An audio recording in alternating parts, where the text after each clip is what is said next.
Boom! Hold on to your teacups, my darlings, because the royal hypocrisy meter just exploded. Welcome back, my darlings.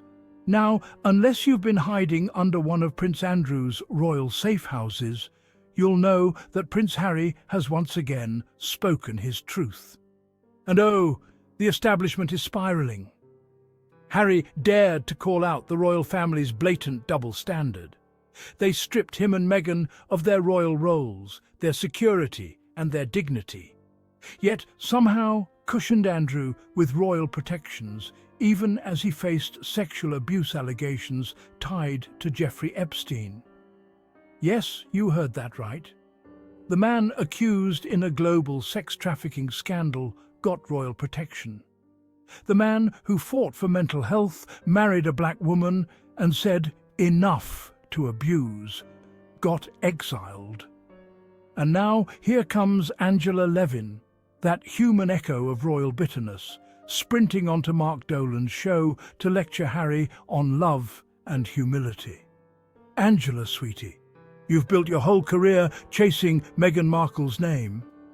If obsession were an Olympic sport, you'd have a palace medal by now. But let's get into this, because today, my darlings, we're tearing down the hypocrisy brick by brick.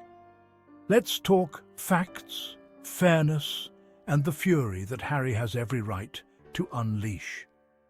In his memoir, Spare, Harry didn't just open wounds, he opened the vault of hypocrisy the palace hoped we'd forget.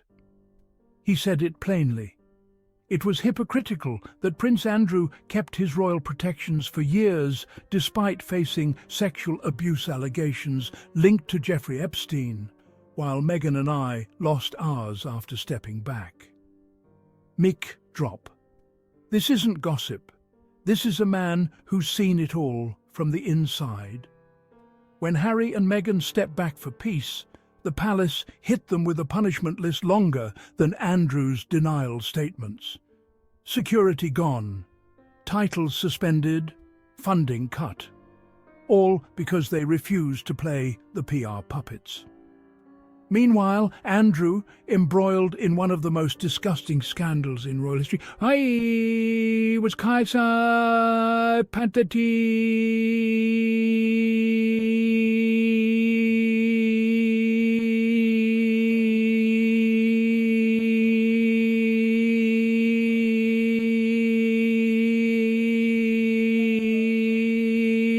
And hidden away. Make it make sense? Let's run the receipts, shall we? When the Virginia Giuffre lawsuit went through in 2022, the Queen finally stripped Andrew's titles, but not before reportedly ensuring his private security was covered.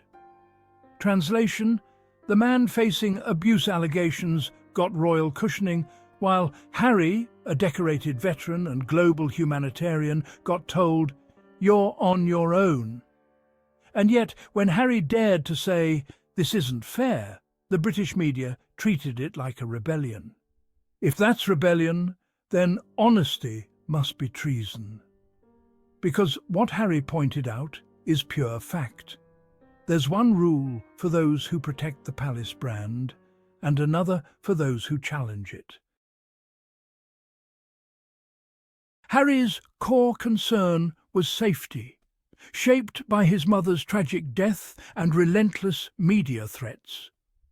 When he and Meghan faced credible dangers, their requests for protection were dismissed. Harry offered to pay for security, but was refused, forcing him into a legal battle with the UK government. Despite his high-profile status and military service, he was denied basic protection. Meanwhile, Andrew reportedly retained taxpayer-funded security long after stepping back.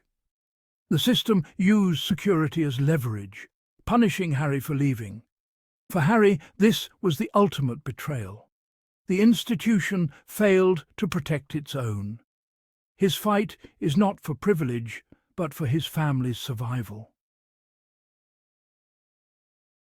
The British media played a central role, fueling hostility toward Meghan and Harry while downplaying Andrew's scandal. Coverage of Meghan was often racist and sexist, creating the toxic environment Harry sought to escape. Critics who attacked Harry for abandoning duty were silent or defensive about Andrew. The media's selective outrage exposed deep bias, punishing those who challenged the Press Palace Pact. Harry and Meghan became targets for speaking out, while Andrew's scandal was treated as a private matter. This double standard shaped public discourse, obscuring the real reasons behind Harry's departure. The media's focus on drama distracted from the institution's own failings. And, oh, here's where it gets messy. Angela Levin, the woman who hasn't gone 3 interviews without uttering the word Meghan. On Mark Dolan's show, she sighs and says, "Harry's too angry. Meghan's making it hard for him. I'm not sure about their love anymore." Girl, you've never met them in private. You've never been in their home. And yet, somehow, you're out here diagnosing a marriage based on Daily Mail headlines. At this point, your commentary is less royal biographer and more royal fan fiction with bitterness. Because, let's face it, Meghan lives rent-free in the minds of people who can't stand that she broke their royal fairy tale script. Let's lay this bare once and for all. Prince Andrew, accused of sexual abuse, kept titles for years, had royal protection and settled privately for millions.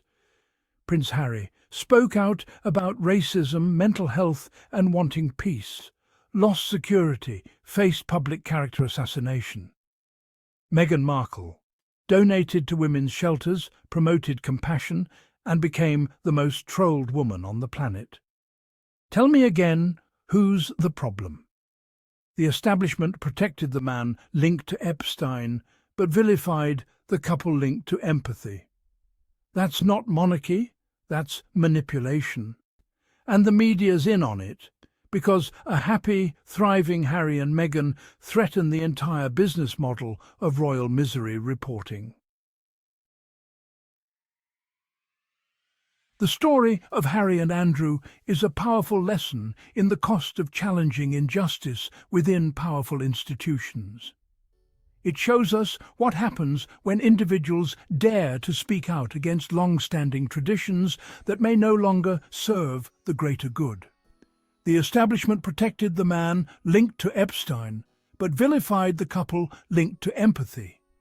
That's not monarchy, that's manipulation. And the media's in on it because a happy, thriving Harry and Meghan threaten the entire business model of royal misery reporting. Real progress demands that we question old ways, challenge outdated traditions, and advocate for meaningful change, even when it comes at great personal cost. True loyalty isn't blind obedience. It means fighting for a better, fairer future for everyone, even if it means breaking the silence and standing up for what's right.